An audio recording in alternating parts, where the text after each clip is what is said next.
Hello everyone, my name is Wesley and welcome to my Let's Play of Riven, the sequel to Myst. I've been wanting to play this game for quite some time after completing my Let's Play of Myst a while back. So first let me give a little background of the game. After the critical success of Myst, development of Riven began pretty soon after Myst became a hit. Developed by Cyan Worlds and published by Red Orb Entertainment, which is a division of Broderbund, the game was much larger in scope than Myst, with a total budget of $5 to $10 million, and a large crew including artists, designers for the world, for sound, and programmers. But even with this large team, development still took over 4 years to develop Riven. The Miller brothers, Robin and Rand, who created Myst, worked on Riven with a co-designer, Richard van der Wende, who had worked for both ILM and Disney, serving as a designer on Disney's Aladdin. Robin credits van der Wende for the edgier version of Riven when compared to Myst. The three designers worked to improve upon contemporary computer-generated environments and improve the look over Myst by using textures mapped over the geometry to provide a more realistic design. It's very common these days, but at the time it wasn't so common. Interestingly, the artists gathered most of their textures on a trip to Santa Fe, New Mexico. And if you're into the Myst lore, you know that somewhere in the New Mexico desert is where the Myst linking book fell into the crevice where it was found, and eventually the player linked into Myst Island. So if you're into the lore and you haven't read any of the books, I highly recommend you pick up the Myst Reader, which contains the Book of Atris, the Book of Tiana, and the Book of the Dunny, which flesh out the lore quite a bit.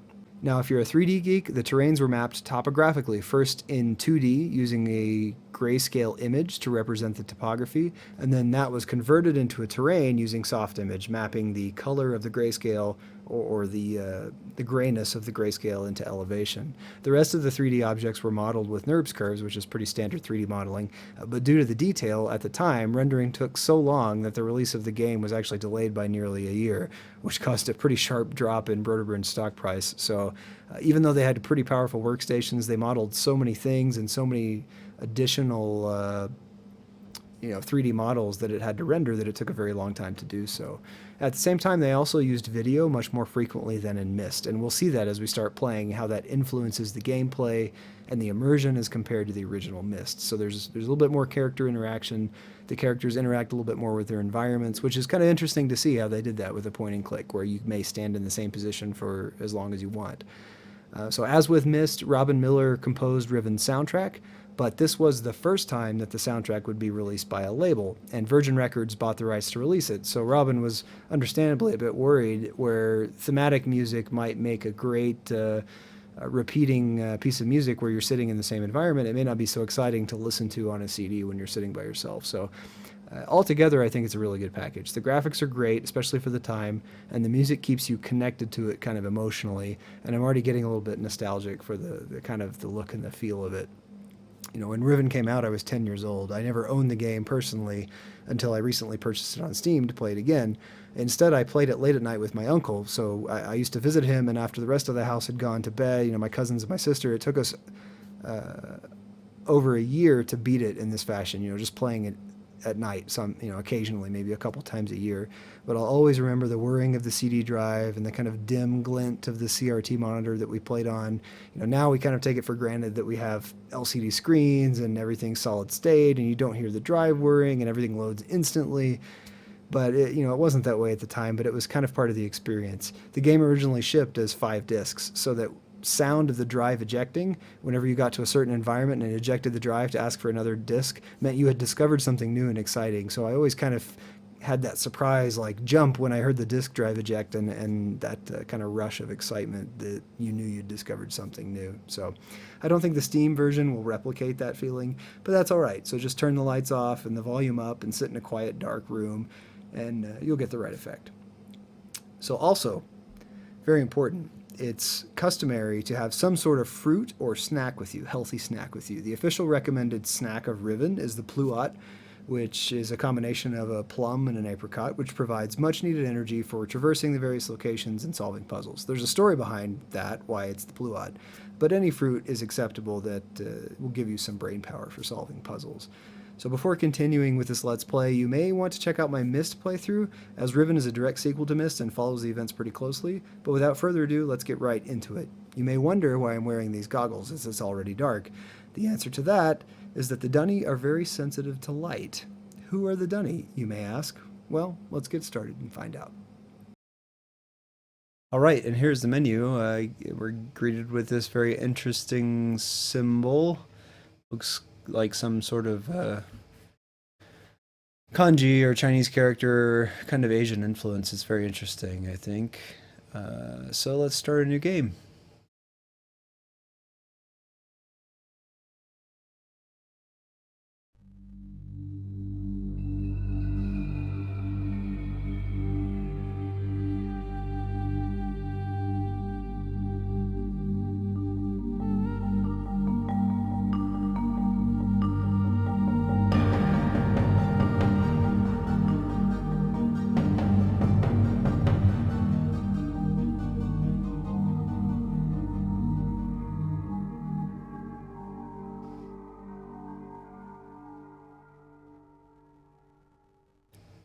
And already it sounds like Myst. No surprise. This looks familiar. Thank God you've returned. I need your help.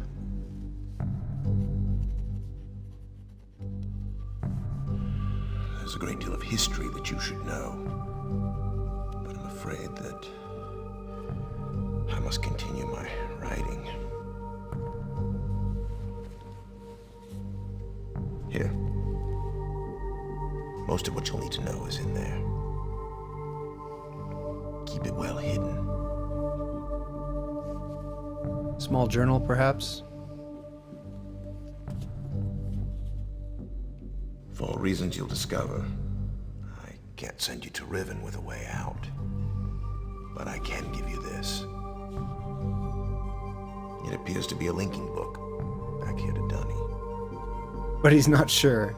But it's actually a one-man prison. Oh, okay. You'll need it, I'm afraid, to capture Gan. Gen. Who might Gen be? Once you've found Catherine, signal me, and I'll come with a linking book to bring us back.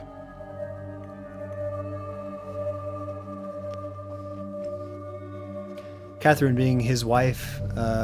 If you watch my Myst Let's Play, you'll know that Atris had to give her send her a letter, basically, to tell her about his sons. There's also a chance, if this all goes well, that I might be able to get you back to the place that you came from. So he's just finished writing in this very same book he's presented to us. A bit of lore here. I don't want to spoil too much with the game, but a bit of lore. Age books, generally you don't modify them unless you're really, really good at the art, which is what they call this world creating. You don't modify the books because it can introduce instability in the ages. So the fact that he was just writing in this book is kind of interesting. This age looks pretty nice. I'm in a cage, though, which is a bit alarming.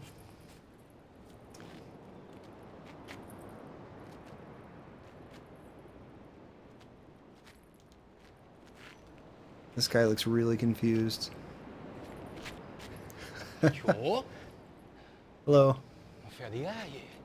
I'm not sure how I got here.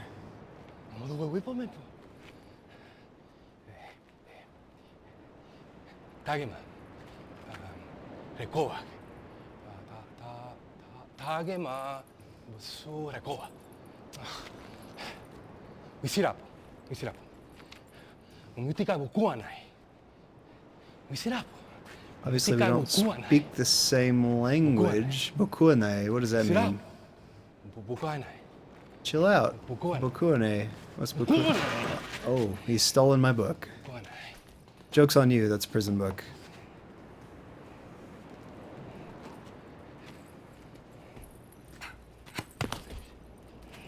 Sounded kind of like a dart. Did you get hit with the dart?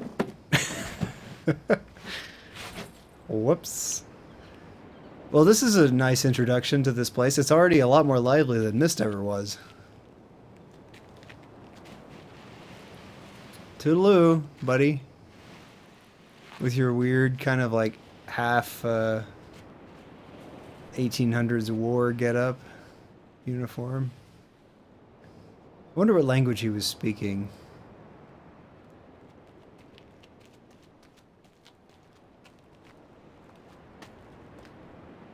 Hello. Taking the book. Throw in the big lever, whatever that might do. Aha. Very kind of you, sir. Thank you. Did he smash the book? I think he smashed the book. So either he knows what it is, or... I mean, he must know what it is, but I don't know if he knows if it's a prison book or a linking book or what, but he just opened the book. He had what looked like a geologist's hammer, basically, and just smashed it, but we couldn't really see because he was covering it up. But that's really interesting. Okay, so we met Atris in Dunny, which was exactly where we ended Myst, if you'll remember. He gave us a task. He gave us a small journal, which if I mouse over the bottom pane here, you can see, I'll go through this in a second, but a small journal. So the book they took was clearly that prison book that looked like a link back to Dunny, and we're supposed to capture Gen. So, well, we're in an entirely new place. We haven't been told the name of this age. I'll just call it Riven, I guess, because that's the name of the title, but I don't know if that's the actual name of this age. And already we can see, like, it's a much more well-developed than, click my way out of this old prison cell. Much more well-developed, I think, than Myst was in terms of graphics. I mean, it's got nice rock faces here. There's sky. There's actual texture. There's this beautiful ice cream cone looking thing. I don't even know what that is, but steel. There's like steel plate. So this is built on some sort of like. There's I don't know. It's like a deck plate over whatever this crag would be here. This is really pretty, and I remember it being pretty good looking, and of course it shows its age being from the 90s. Interesting. So that looks like, it almost looks like Genghis Khan's hat or something. It's got a little star emblem, and for some reason we teleported right into it, but it's gold plated. So very straight away, I'll just come out in about face and look at my prison cell and just look around. There's a rock wall to my left of the prison cell when I came out. There's this big sword embedded in the ground, so it's like the blade here going into the ground and the hilt above it. It's very fascinating, and I'm standing on some kind of like metal plates. You can see the rivets that are connecting it together, and then an ice cream cone. What apparently is an ice cream cone, or like soft serve dispenser. I don't know. There's a hatch underneath it and a railing around it. So we'll investigate that, and a bridge in the background. But already this world seems much more inhabited than Myst. Myst was like a museum of stuff, but this actually looks like a real world, and you can see like almost looks like a like it's like cabling, like electrical cabling or something going back and forth. So we'll see what that is. There's this lever that he pulled to release us. It's locked. Oh, so no, actually, I thought he had smashed the book, but there's a knife that looks just like that sword that's put in the ground, jammed into the handle here, so I can't actually physically move it. So maybe he jammed it to prevent anybody else from being locked into this prison cell. I can get back into it. Can't do anything. I can turn around. Yeah, and look at the back of the cell, and that's it. So, yep. I can look up. That's a nice touch. Look at the beautiful dithered sky. You can see the kind of the check marks of the to save on color palette. A little bit of dithering there going on, but it looks nice. It still looks pretty nice considering this game was almost 25 years old.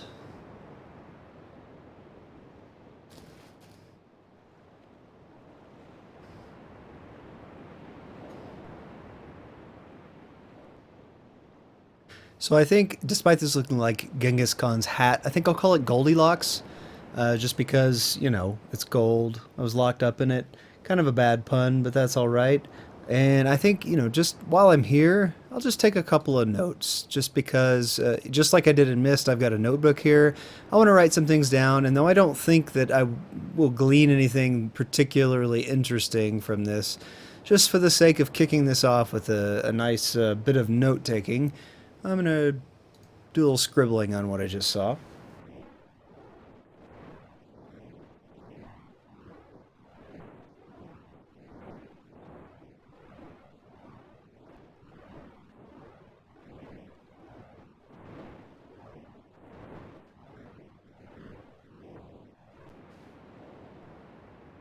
So let's check out the ice cream cone. I can go off here a path over to the right, but this one seems like pretty much a dead end. So I'll investigate around here. I can come off to the right and look off into the distance, and there's nothing there, just this railing keeping me from going any further. The railing comes around here to perhaps a motor, so you can see that there's kind of some fins here, and then a gear track. So perhaps this whole thing rides up and down, and there's some conduit running around. So this seems to be a powered device, like maybe this conduit coming in and this little flex joint here is feeding a motor that rides on a rail, on a gear rail here. So let's see if we can get a little closer. There, okay. There's a little protrusion here. The funnel goes down. There's a hatch. So let's go look down. There's a hatch down here. I can click on the handle, but I can't open it. These buttons click, but so I guess it's locked. So I don't know what the purpose of this hatch is, but it seems like, given the fact that this has a little pinion, a rack and pinion system here with a motor on it, it seems like you could move this up and down. Perhaps you open the hatch and drop this down in to inspect something underneath. That's a button, so you see the wiring coming here to the button. If I push it, it does nothing. If I throw this lever, again, nothing. So just like we saw back in Myst, perhaps we need to power this whole system up. It seems like it's probably just idle. But I definitely think that we open this hatch with some combination code, and then this rack and pinion system here lowers this whole kind of crane scaffolding down, and you can see the discoloration here between the top half and the bottom half. Okay, so this is an eyepiece, maybe? This seems like an eyepiece. So maybe we're observing something. You know, if we open this hatch and we position it just so, up and down. Actually, let's try putting the lever down and then pushing the button. Still nothing. Okay, so no power. Anyway, the discoloration is interesting because, you know, maybe it's just from chemical reactions or something going on in there. This is all a bit rusty, but we can't do anything with that. I'm going to make a few notes of that. It's a 5 key combination, so if we run into something that's 5 digits or 5 squares, that'll jog my memory that the hatch has 5 squares.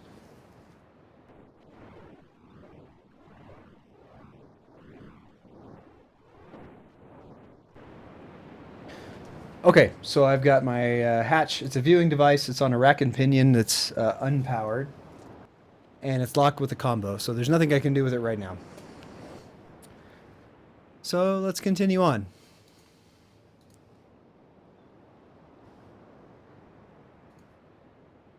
Back past Goldilocks. And let's see if we can catch up to the guy who... oh, this is a beautiful panoramic view. So there's an island far off this direction and a series of wires or tracks or something that go around to this other island back here. And we can go forward. Oh my goodness. He has been disposed of, unceremoniously thrown from this rock. There's his little knife there. Poor guy, you know, I mean, at least he's got a beautiful view, but not so much as a burial or a few kind words over him. I feel like I should say something, but looking back towards where I came from, you see this kind of square. Maybe that's a building or something on another island. So it seems like we're on kind of like a series of islands, like Stone Ship, but on steroids from Myst. And the only way we can go is up this staircase. A nice formed staircase. So it's kind of cut into the crags here. But it is kind of a worn and polished type of stone. And that leads up to a nice room behind us. Another staircase back off and down around the island, and then a nice long bridge across to this this place over here. So I think I will start going this way because it seems like there's more to be seen when I go through this room and off to the right here. So I'm going to start by heading back. You know, there's my prison cell over there, and I'm going to go down across this bridge and see what's on this side. Oh, that was a little fast.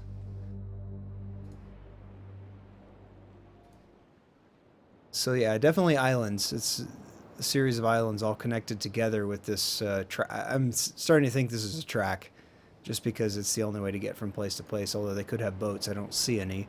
So this is a cave. Our first glimpse at the nice music, and it is very much in the same style as Myst. Let's check out this door. Oh dear. Hello? Please don't murder me.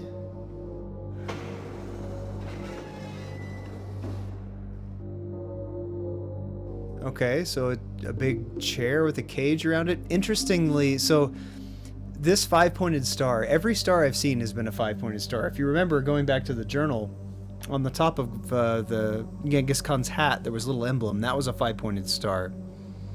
And at the bottom, on the floor, there was a very faint five-pointed star. So there's also 5 digits here on the hatch. So that combined with this 5-pointed star here on whatever this thing is, I'm going to call it a radio broadcasting microphone, because it looks like you sit in here, and that's the news for today. The Cubs have beaten the White Sox 5-4 or something. So let's check out this little chair. It's well lit. They're not skimping on light bulbs here. Okay. It could also be a torture device, because I know such things exist based on, you know, Akinar's predilections and Myst. I guess I'll just throw a lever and see what happens. Nothing. No access here. So I push the button and the cage comes down, and that 5-pointed star. This really does look like a broadcasting microphone, or like a webcam, 18th century webcam. Let's try throwing this lever now and see if I get like a dart to the face or something.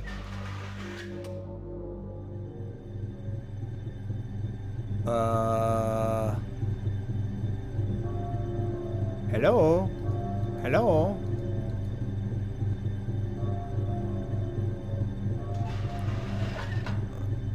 Well, definitely a strong sound of machinery when that happened, so I don't know what I'm doing with this particular device. Let's turn around. Let's see if I can... Okay, so I can look at left and right. So when I looked across from sitting in the chair, I saw these 2 panels. One blue and one red. Similar to Circe and Akinar, interestingly. Let's check out the blue one. So this is some sort of viewing. It's a porthole, but this is solid rock, so it must not be a porthole. It must be a viewing device of some kind. And I think I'm looking actually at a little station here. So there's like steps up to a platform. These wires look like those wires we saw dangled across, and so does this little concrete brick area. So I think it's possible that I'm looking at a train station, possibly, but nothing really exciting. And on the left side, I'm looking into a chamber with a lot of columns. This one's a bit more gold colored. There's a lever here, but I don't know what it does. So let's throw the lever and see. Ah, okay. Powers the door.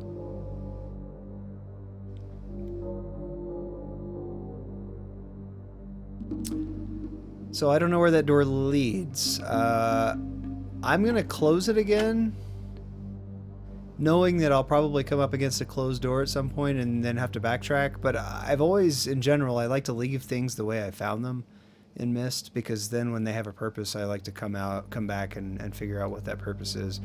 So I've found this kind of imaging chamber, or radio broadcasting chamber, and perhaps it's a really advanced Zoom call where I sit here in the thing and like this is person A pops up and person B pops up and we talk about the business of the day or something. Nice conference call system. Obviously, 1800s-ified, like Jules Verne had invented it. And there's some script around here on the side. I don't know what language that is, but it's very ornate. So I think whoever occupies this chair is some position of power or importance.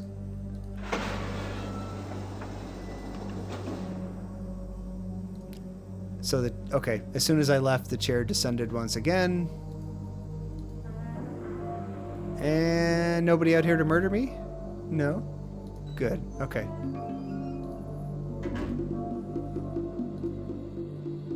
I'll keep going down into the depths of this cave. I don't know what I'm looking for.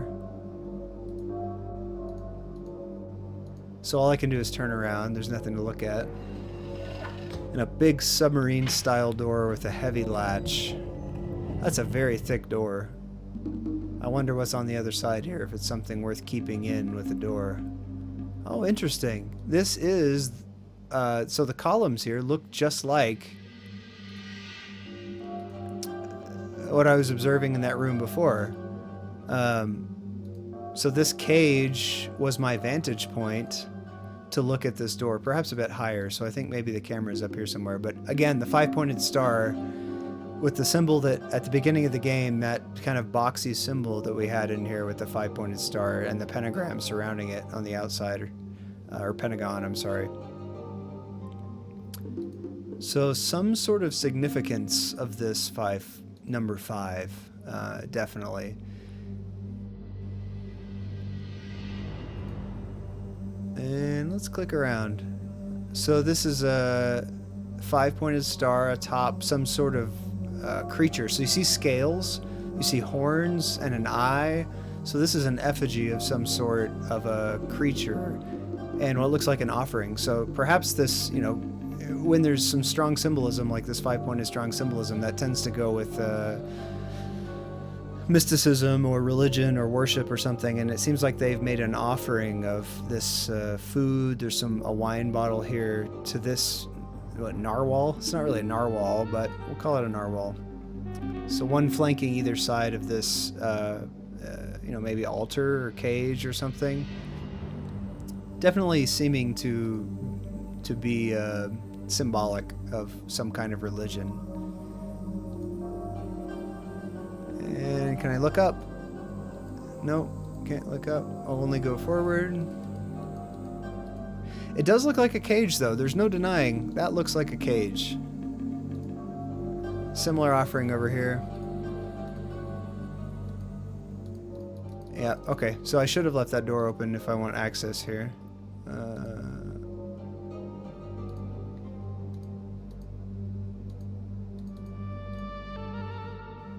Now I don't recall how I got down here. Is it this side alley? Yeah, okay. So this is like a secret passage, basically, to get into this area. Not too secret. It's pretty clear. That's what it is, but... So I'm going to run back up, and I'm going to open that door.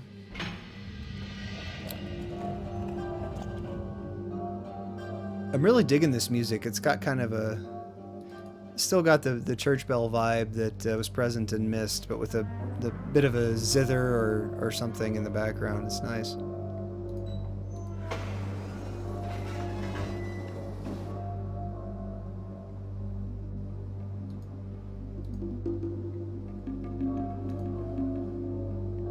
You know, it strikes me that all these...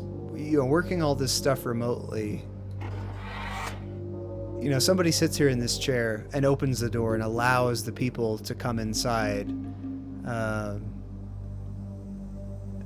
think whoever's in the middle here is whoever's sitting in this cage, because you've got that you know, kind of mirroring behavior, and Myst loves to mirror things to let you know that they're connected, or the Myst universe. So this cage, I think, and this star, I think it really is a kind of webcam. And I might be wrong, but, you know, like remember in the Channelwood Age in Myst, where Akinar projected his image into that area where the altar was. It makes me wonder if somebody, oops, close the door. If somebody sits in that chair and performs the ritual, you know, they say, okay, everyone gather outside the door, and when I'm prepared, I'll allow you into my sanctum, and then you will behold the words that I have to say to you, you know, with, to give your offering to me. And that seems consistent with, you know, Cirrus. So Cirrus was kind of like pay your tribute. And this offering, perhaps someone's face, disembodied's face floats in here a little bit. But it's pretty cool. Like, I really like the environments that they created so far here and the symbolism. Aha. So this is viewer number 2. So this definitely looks like a train station. You got a big bump stop here. You got rails that come in. I call it like a monorail or a maglev kind of system, but it's not really a monorail. It's like a bi-rail. Push the button. Do I summon the train? Oh, there it is in the background. So this is the cool thing about Riven, is all these like environmental videos that get to play, and it whisks up to me.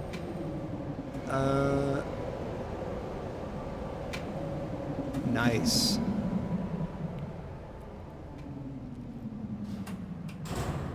Cool.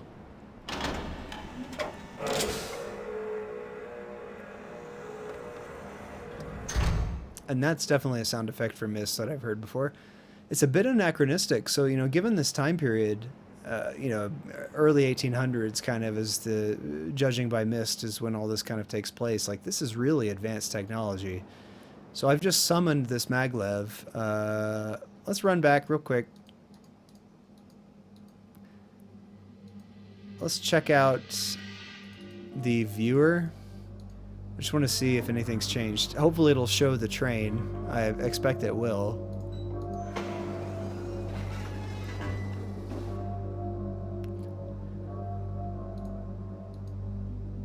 Yep, so the train has arrived. Okay, so yeah, the person in this room is orchestrating some sort of event. They see the people or person arrive. They wait an appropriate amount of time until they're prepared for the event. And then they, you know, communicate to their... Oops, that's twice I've closed that door accidentally. Then they communicate to their followers.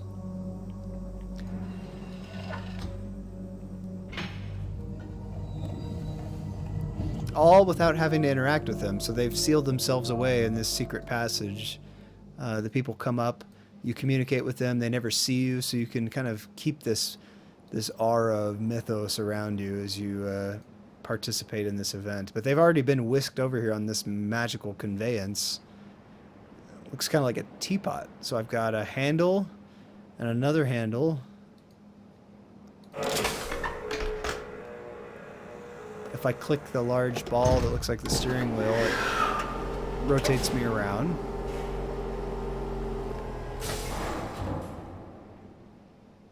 Okay, so that's the about face. Well, where are we going to go? To an island, I guess? You want to find out? Are we ready to go this far? I don't know if we're ready to go this far. Let's turn back around.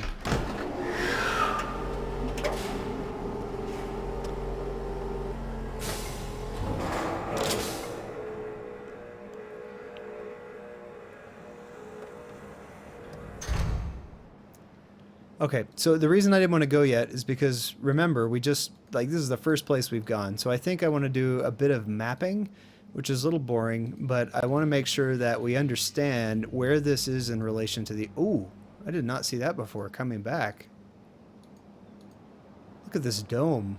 It's a huge, it looks like an observatory covered in gold leaf with a slit in the middle. So some sort of tiny telescope, you know, I don't know what pops out of there, but really large construction, like the whole size of one of these mountains, you know, mountaintops. And then you see the stairs coming up and going down. And then down here is where the dead body would be of our untimely visitor. Yeah, okay. So let's, I'm going to do a little bit of note-taking to kind of establish where we are on this island so that I don't hopefully get turned around. And I'll be right back with you.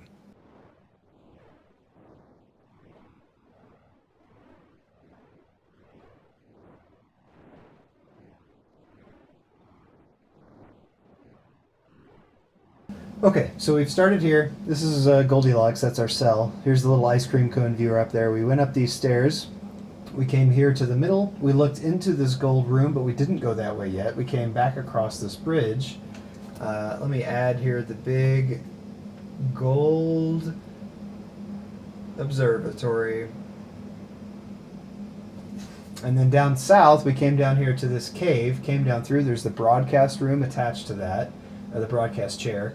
And then that goes down into this kind of worship room where the front is attached to that monorail platform. So I think we'll go back up to explore this gold room, because I think before I branch out onto wherever this may go to the other island, I want to see what's on this island first. So I saw that big gold observatory off in the distance, and then this stairway around the other side. So there's plenty to explore here before we hop on the monorail and go.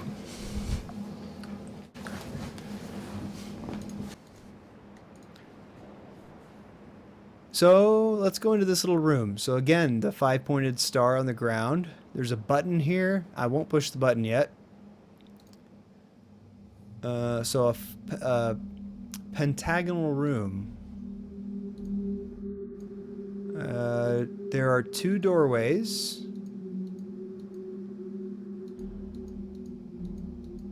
So that's the way I came in. It's kind of hard to get your bearings in here just because it can be a little bit tricky, but that's the way I came in. And this is a 5-sided room flanked with these large columns and the kind of beautiful scarab beetle sculptures here.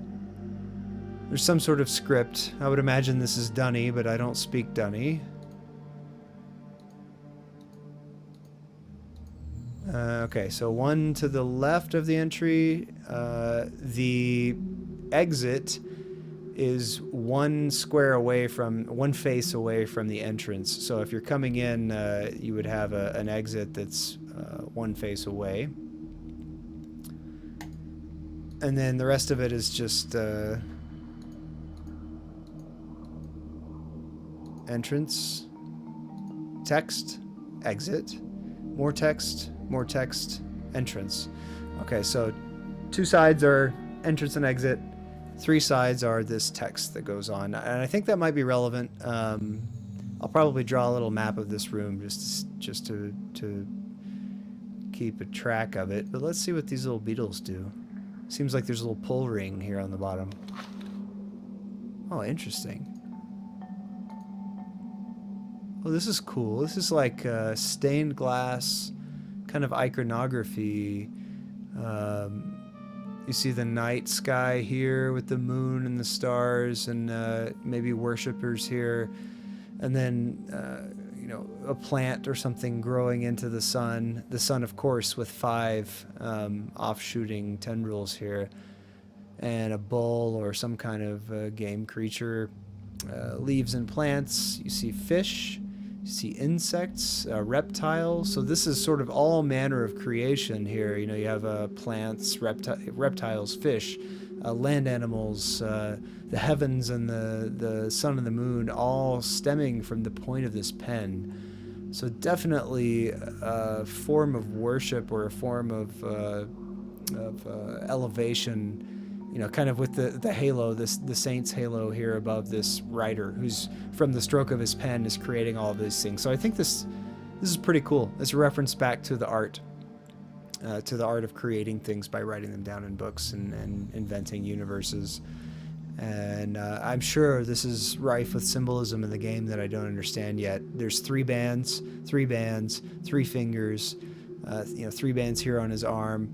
So I think 5 is definitely the most important, and a lot of cultures have significance associated with certain numbers, but 5 seems to be the predominantly important one, and then 3 seems to be the next most important. Maybe we'll see. I haven't seen any other cases of 3 here.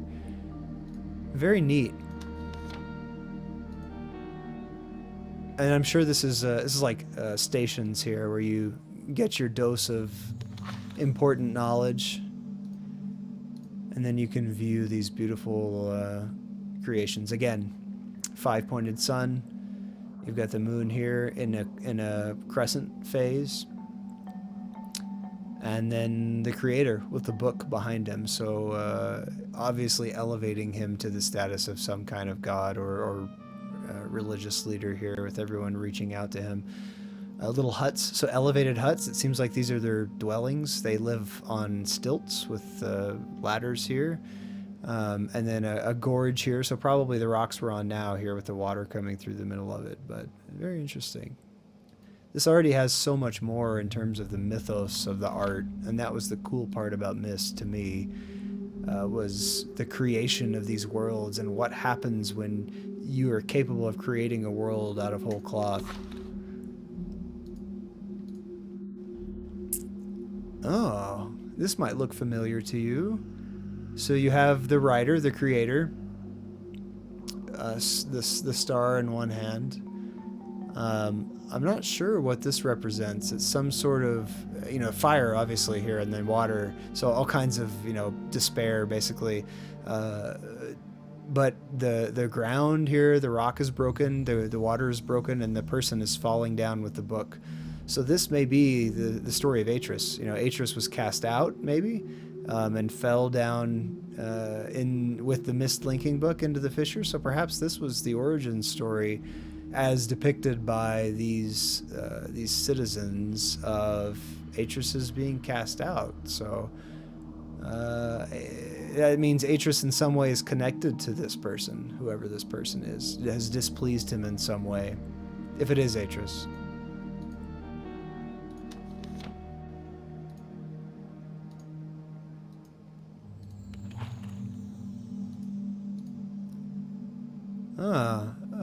So this perhaps tells the story of disciples or trainees or something, because you have, of course, the creator here at the top with his eye stripe here, and then of course always five disciples, and then 5 panes here about teaching people. So there's students here, clamoring and fighting. You can see the knives in both of their hands, so perhaps some kind of sacrifice, I don't know. And then paper. So this is you see a tree here with the bark stripped away. Perhaps this is depicting the importance of the paper, because without paper you can't write a book, and so of course it would make sense that the trees are very important to be able to manifest these scrolls and papers that allow the creator to create worlds. This is really cool. And I love this scarab where the wings flip out. This is a nice symbolism, but also with the mechanical touch.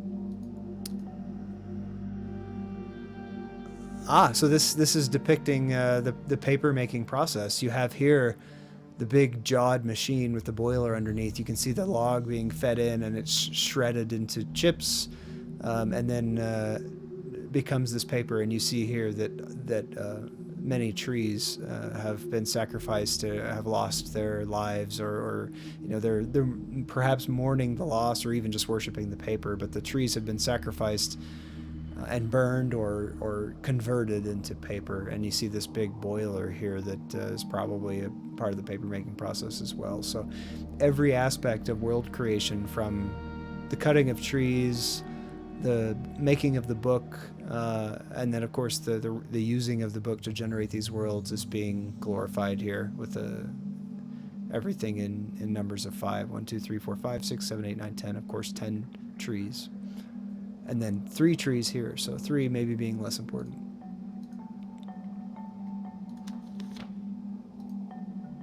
And we're back. So that's all of them. Let's look up. Okay, the firmament. 5-pointed stars adorning this dome that's put into this room.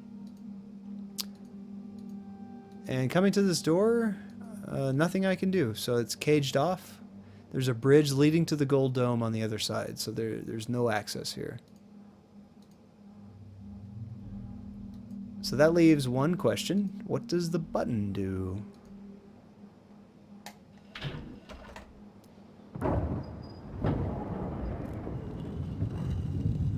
Oh, very cool. See, the door is staying in the same position on the far side. So this whole chamber is rotating. Oh, and now I'm in one of those columns. So the columns that were housing these icons, or whatever you want to call them, the viewer that you look through is now in front of me. So I've rotated it by just 1/10, essentially. So over here would be the wall, the doorway that I would be in, and now it's rotated this column in front of me. So I would expect since that other hallway was 1, 2 away, if you're drawing a star, you know, a pentagram here, pentagon here on the screen, then the point would be down here. We've just rotated that one here, and we need to rotate it 1, 2, 3, 4 more times to get it back to where we are now. Or sorry, 8 more times. Or 9. Let's see. Let's push it one more time. I'm not quite certain of the mechanics yet.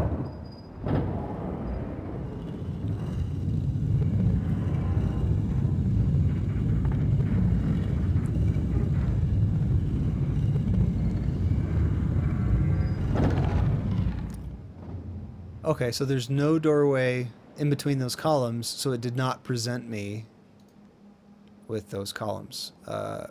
So I've rotated the room twice, which means the door that was in front of me has made one movement to whatever faces here, and then another movement to whatever faces here. This is a blank wall, and then the other door would be right here off screen to the right. So I would need 1 more column and a half to get back to that one. So I might need to click this twice to get to the doorway again.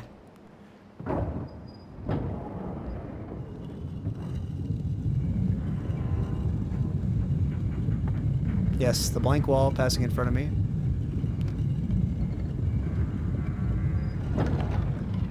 And the doorway. Okay. So now I am coming in what was the other doorway. So this way is blocked still, and it's blocked with another door on the far side. And yeah, so okay. I want to map this out a little bit because it might be important to know how this thing rotates. And because of the way it's structured, it seems like this door, which was the first one that I saw, I clicked it and then I saw this alcove. I clicked it another time, it bypassed this wall completely, and then I saw the second alcove. And then I clicked it one more time and it brought me all the way here to this door. So perhaps it's very interesting. Let me click it a few more times and see if I can sort out how this rotation works.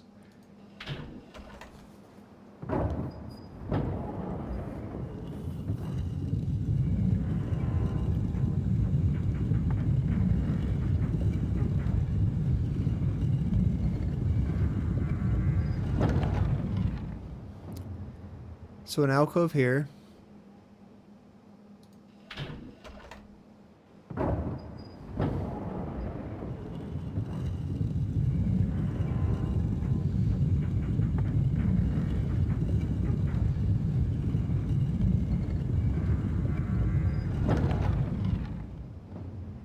And the doorway.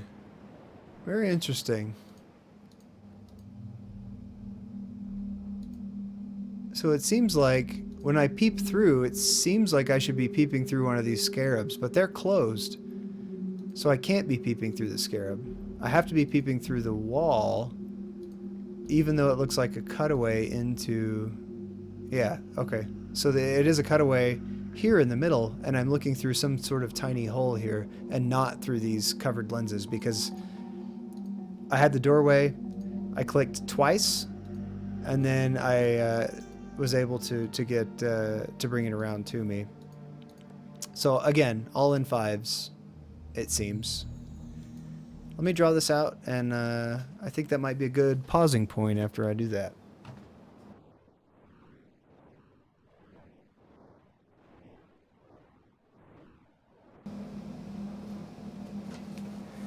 So excuse the crude drawing, but this is the way we came in from the island. We come up here into the room, you have a blank wall here, you have the exit here, and then you have 2 more blank walls after that. So the button rotates one face, essentially, counterclockwise. Or sorry, clockwise. So the whole room, one face.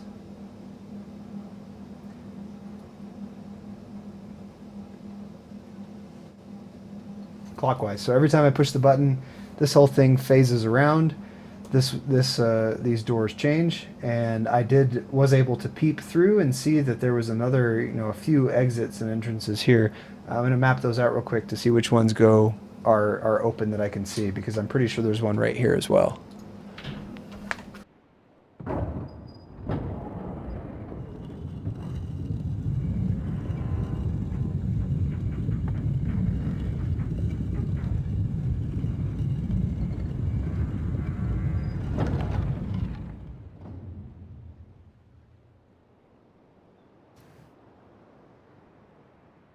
Yeah, so I'm definitely peering through this solid wall after I've rotated it at the pillar directly across the room. So if I were looking in the door here, I'd be looking straight across into a pillar, and that makes sense. So I'm not actually looking out of these scarab beetles. I'm looking out of an alcove that's kind of pressed into the wall behind this script that I'm seeing. And there is a door here as well, so I'll note that down.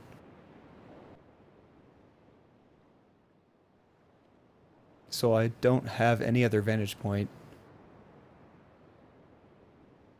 So for now, I can't make any more progress here.